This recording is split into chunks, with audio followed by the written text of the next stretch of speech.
last time I rode, had a lot of wind noise in my video. I don't think so much that it would make it unusable, but I certainly want to try to reduce it. And so I added a little bit of tape over one of the holes on the helmet near the mouth that I think was allowing a blast of air to go right across the mic. I think that's going to help. We shall see.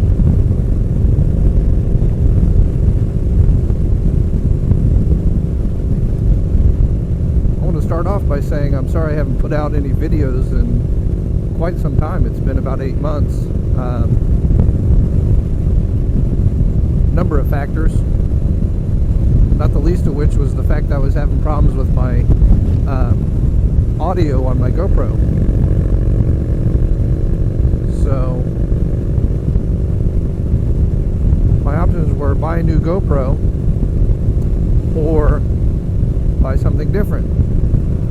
So I did. I bought a different kind of camera. I'll put a link in the description if you like what you see and hear from this camera. You should check it out. It's called the Get 2. It's GIT2. It's kind of a funny name, but so far so good. It seems to do really well, and it is maybe a third of the cost of a GoPro, if not a little less.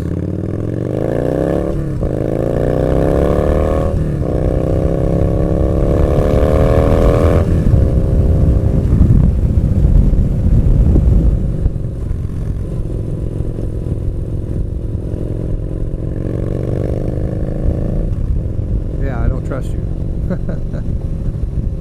I don't trust you.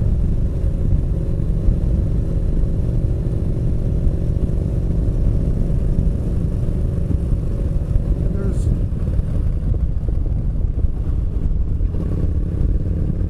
a perfect example of somebody I don't trust. That guy didn't look like he planned on slowing down at all.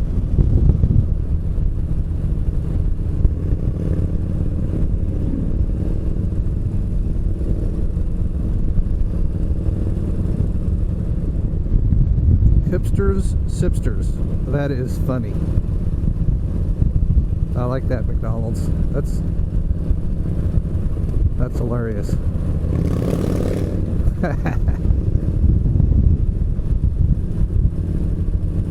Bridges and tunnels. I love it. You know what's funny is when I'm on a ride and I smell coolant, and I'm like, do I have a problem? Air cooled, baby.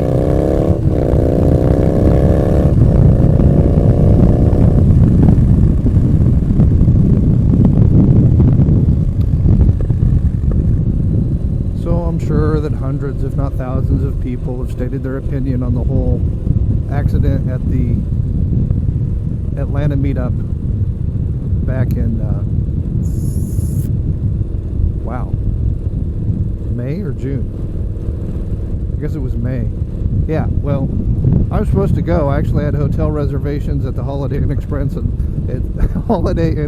in Lawrenceville, and had full plans of going, and just things came up at work, and I just could not be away. So anyways, at the meetup, a friend of several of the vloggers, chaseontwowheels, Downshift 83, a friend of theirs that was riding with his either wife or girlfriend, I'm not sure, was one of the blockers. You know, that's the guy who gets into the intersection and keeps cross traffic stops so that the group can all get through in case the light changes, to try to keep the group together, because splitting the group up and having people playing catch up and stuff, that's really dangerous. So anyways, here's how I see it.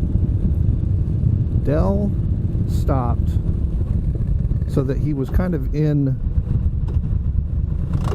the left-hand side of the left-hand lane, kind of like I am right here, kind of like this. And that was the first mistake. The second mistake was by the other rider, the guy that hit him. There again, he was going too fast. Looked like he was probably doing about 80 mile an hour.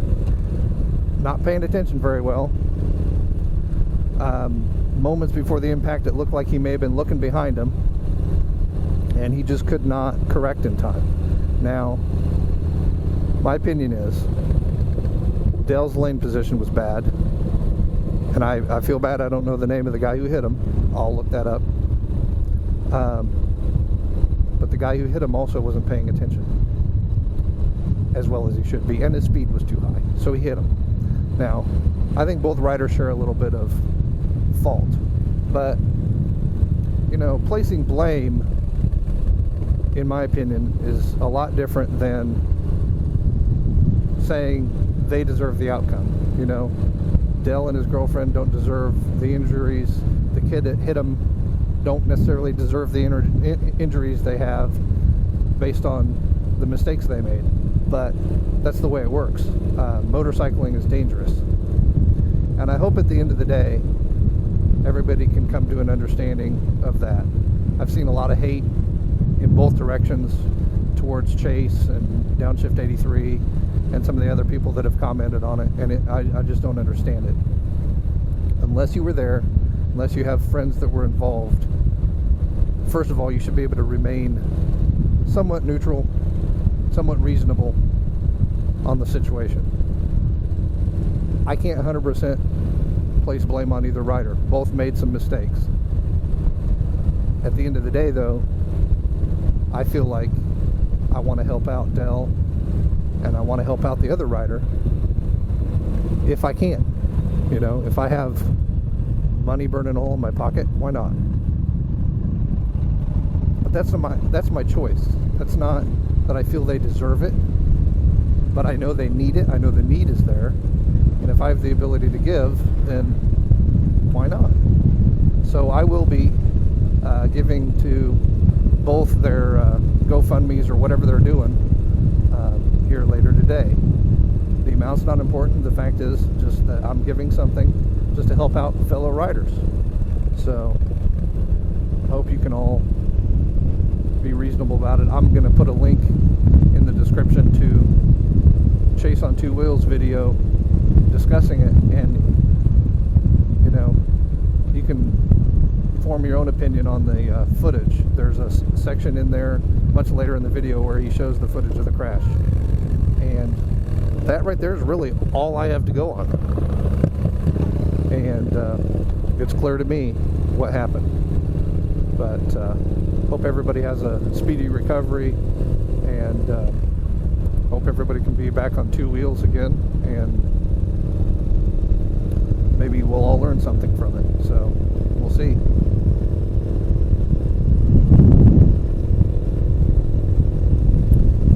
Other good news, I have not ridden my bike much this season because my bike resides at my parents' house 30 minutes away from where I live. So here in the next week or two, a nice Amish built shed delivered and set up to keep the bike in. So the bike will be staying at home, and so I will be able to ride more. I'll be able to film more. You know, on a whim, I can go out for a 15-minute ride and film and not have to worry about it. Now it's like an hour-long commitment just to get the bike out. So it's really been a pain in the butt, but I'm pretty excited about it. It's gonna make it a lot easier just to, you know, when the weather's nice after work, to go unwind a little bit. So